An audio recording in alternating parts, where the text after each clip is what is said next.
Que faire quand tout va mal? 5 idées pour reprendre le dessus. Bonjour à toutes et à tous, je suis Mylène Muller, la créatrice de cette chaîne YouTube.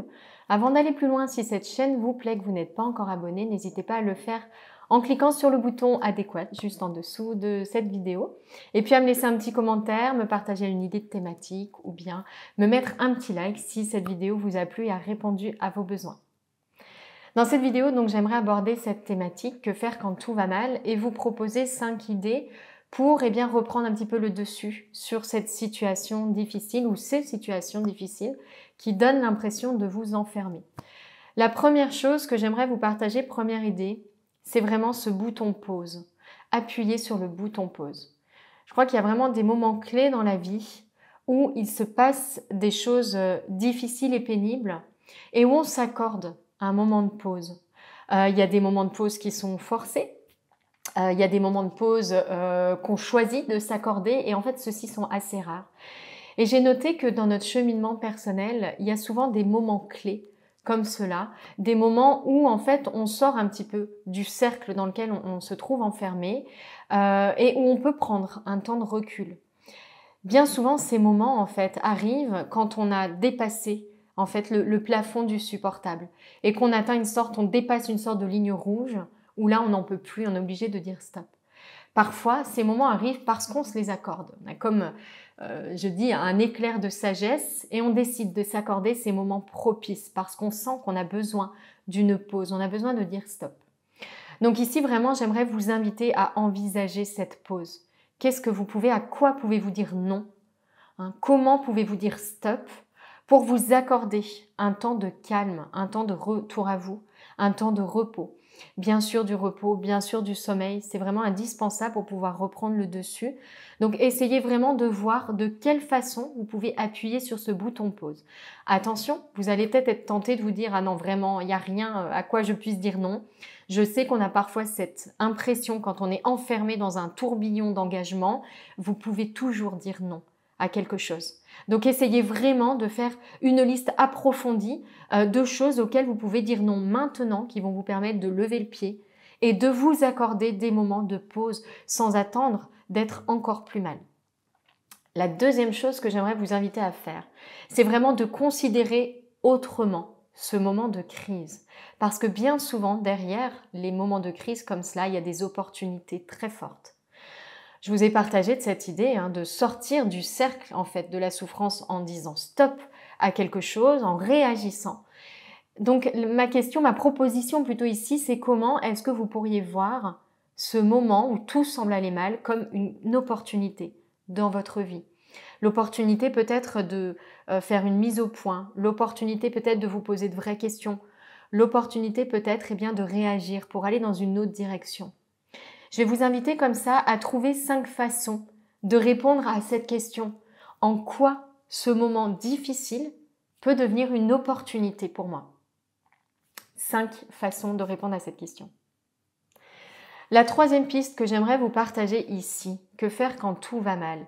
Tout va mal souvent ici. Eh bien, qu'est-ce qu'on va faire? On va prendre un petit peu de distance avec ce mental et je vais vous inviter vraiment à privilégier des pratiques qui vous font revenir, par exemple, à votre corps. Revenir à des parties de votre corps qui fonctionnent bien, comme votre respiration. C'est tout simple, votre respiration, mais c'est vraiment un outil qui est essentiel, forcément, c'est le signe du souffle vital qui circule en nous. Donc vraiment, portez votre attention sur votre respiration. Il y a tout un tas d'exercices de respiration, de méditation autour de la respiration.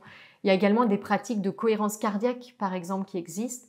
Choisissez ce qui vous parle, ce qui résonne et mettez-les en pratique. Ne serait-ce que 5 minutes de ce type de pratique de retour à votre respiration, où votre respiration devient vraiment l'élément central de votre vie tout de suite maintenant, ça va vous faire prendre du recul, un recul très salutaire avec cette moulinette qui cherche à vous convaincre que tout va mal.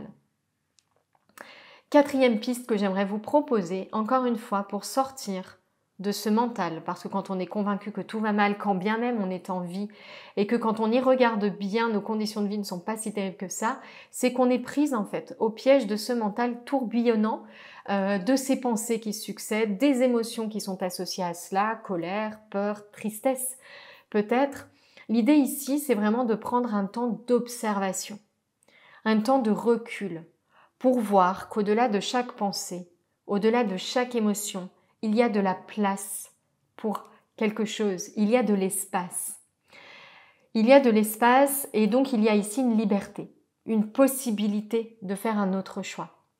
Je sais que parfois on se sent submergé par tout cela, on a vraiment le sentiment de ne rien contrôler, de ne rien dominer. L'idée est vraiment de sortir en fait de cette association, de cette idée que les pensées, les émotions dominent, pour vraiment aller vous connecter à autre chose. Voyez, donc là on va sortir en fait de ce mental et de ces pensées. Il n'est plus question de trouver de bonnes pensées à cultiver à la place des mauvaises, mais simplement d'observer ce jeu des pensées. Vous savez, on dit qu'on a entre 60 et 80 000 pensées par jour. Donc on n'est pas toutes ces pensées-là. Et vous savez bien que ce problème que vous rencontrez aujourd'hui, dans quelques jours, quelques semaines ou quelques mois, ce sera plus qu'un souvenir, tout comme il y a eu des problèmes par le passé que vous avez oubliés. Donc vous avez vraiment cette possibilité de prendre un temps de recul en observant simplement vos pensées et vos émotions.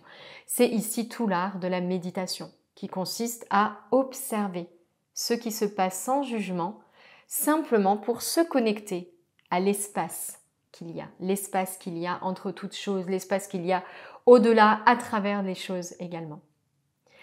Et puis la cinquième chose que j'aimerais vous proposer dans un registre un petit peu différent cette fois, c'est d'activer, de profiter de cette période difficile pour cultiver ce qu'on appelle l'état d'esprit proactif, le mode proaction. C'est-à-dire, passer moins de temps sur le problème, mais plus de temps sur les solutions. Donc là, on n'est plus en train de prendre du recul sur le mental, on est en train d'utiliser le mental pour changer un petit peu le focus. Simplement, voilà, changer son objectif, changer son focus. Quand on est convaincu que tout va mal, c'est probablement que dans notre esprit, dans notre mental, le problème prend toute la place et donc tout va mal. Mais si je déplace ce focus et par exemple que je me concentre sur des idées de solutions aux différents problèmes que j'ai, eh bien ça va changer en fait cette impression-là. Donc ce que je vous invite à faire, c'est à essayer la pratique 1 problème 20 solutions. Vous avez peut-être plusieurs problèmes qui vous font penser que tout va mal. Bien, ce que je vous invite à faire, c'est à prendre plusieurs feuilles ou à prendre un cahier, à noter en haut d'une page le problème que vous rencontrez, donc découper les différents problèmes, un problème précis que vous rencontrez et obligez-vous à trouver 20 solutions. 20 solutions, pas une de moins, en fait, à chacun de ces problèmes. Donc, renouvelez l'opération pour chacun des problèmes que vous rencontrez. Et là, vous allez faire appel déjà à votre mental, l'utiliser au service de quelque chose de plus productif. Vous allez également prendre conscience de cette capacité de créativité qui est énorme, qu'on sous-estime largement en général et qui est incroyable. Et en fait, au-delà des premières solutions, des premières idées que vous allez trouver, il va vraiment se passer des choses fantastiques où vous sortez un petit peu de la censure classique et où vous allez vous connecter à votre imagination qui est débordante. Et vous avez simplement besoin d'espace pour laisser cette créativité s'exercer, se cultiver. Et cet espace, vous pouvez le trouver maintenant. Voilà les 5 pistes que je voulais vous partager si vous avez le sentiment que tout va mal. J'espère que c'est quelque chose qui vous aide. Je vais vous proposer également dans le descriptif quelques liens vers d'autres outils qu'on propose, comme par exemple un kit pour identifier les croyances limitantes les plus plombantes que l'on peut avoir dans son cheminement, dans ce retour à soi. Donc si vous souhaitez le recevoir, il vous suffira de vous inscrire. Ce kit est totalement offert. N'hésitez pas à me laisser un commentaire sous cette vidéo et à me dire ce qui vous parle, ce que vous allez mettre en application. Très bonne exploration à vous, à bientôt.